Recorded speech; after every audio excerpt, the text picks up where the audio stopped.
Sponsored by trusted partner in open banking.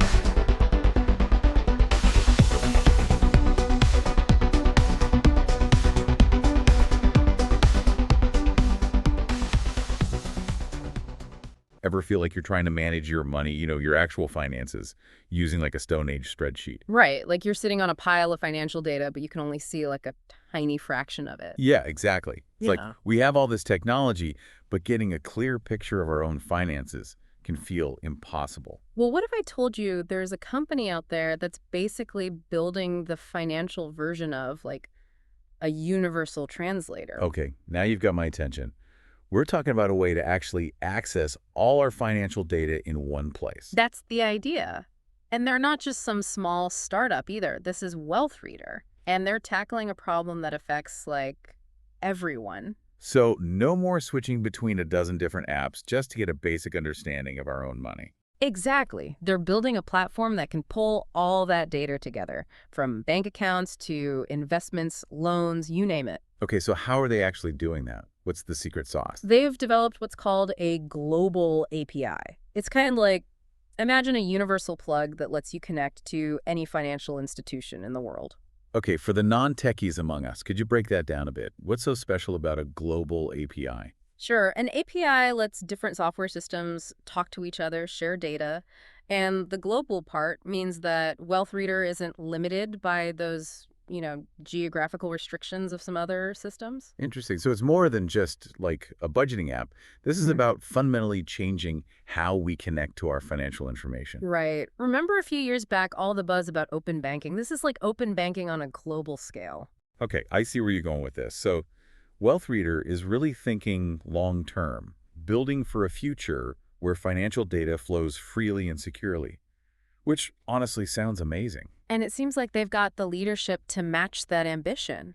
Their CEO, David Luzano, recently won a pretty big award, actually. Yeah, the CEO pursuing leadership in wealth management, Europe, at the Wealth Briefing Wealth for Good Awards. Exactly. And that's not just some empty accolade. That tells you something about their commitment, right? This isn't just about technology. It's about building a better financial future for everyone. So this David Luzano, he's the guy with the vision, the brains behind Wealth Reader. Yeah, you could say that, but he's not just some tech whiz, Hey, he's been in the financial world for a while now, right? Like over 10 years. Yeah, solving problems, really getting into the weeds of how these systems work.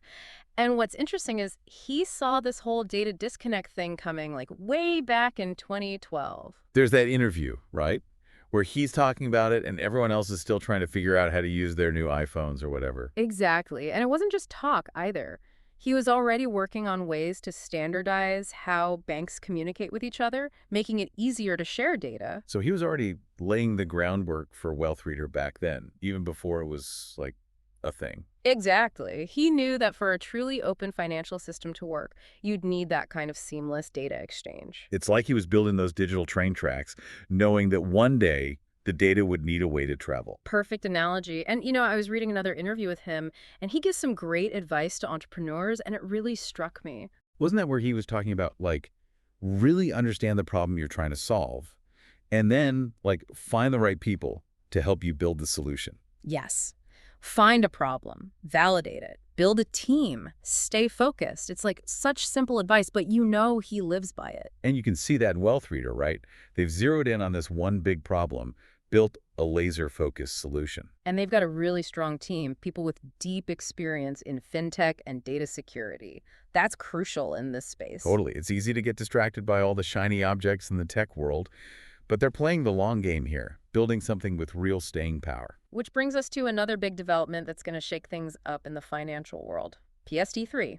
Okay, so we've talked about Wealth Reader, their mission, their tech, but now let's get to this PSD3 thing. Yeah. It's like the sequel everyone's waiting for, right? Yeah, it's a big deal. You know how open banking was this revolution in how we access financial data? Right, at least in Europe, it was a pretty big deal. PSD3 basically takes those open banking principles, but supercharges them, and it's going global. Open finance, huh? Sounds kind of catchy, but give it to me straight. What does it actually mean? Okay, imagine a world where you're totally in control of your financial data. Not just seeing your balance, but like really understanding your spending, your investments, everything. And having all that info in one place, hopefully a secure one. Exactly. Secure, easy to use, and working for you, not against you. That's the big vision. Sounds great. But how does PSD3 actually make that happen? It's just like a set of rules, right? Right. But these rules are designed to level the playing field. PSD3 basically says, it's your data, you decide who gets to see it and how it's used. So no more fine print, hoping for the best. Well, there'll still be fine print, but you'll have more control, and that means more competition, better products, more transparency. Okay, I see the potential here, definitely. Yeah. But what about the security risks? All this data sharing. Yeah, It makes you a little nervous, right? definitely a valid concern. But PSD3 addresses that directly. Stronger authentication, better fraud prevention, the whole 9 yards. So it's about finding that balance, making data sharing easy, but also keeping everything super secure. Exactly. And that's where companies like WealthReader are so interesting. They're building their whole platform with these changes in mind. So they're not just reacting to PSD3, they're actually ahead of the curve, ready for it. Exactly. And that's what's so exciting about this whole open finance thing. It's like we're on the verge of this major shift. And companies like WealthReader are leading the charge. Right. And for everyone listening, that's why this matters. Understanding these changes, this new landscape, it could give you a real advantage. It's like knowledge is power, but in this case, knowledge could equal, like, financial empowerment. Exactly. Stay informed, stay curious. This is just the beginning. Couldn't have said it better myself. Mm. The future of finance is looking pretty interesting, to say the least.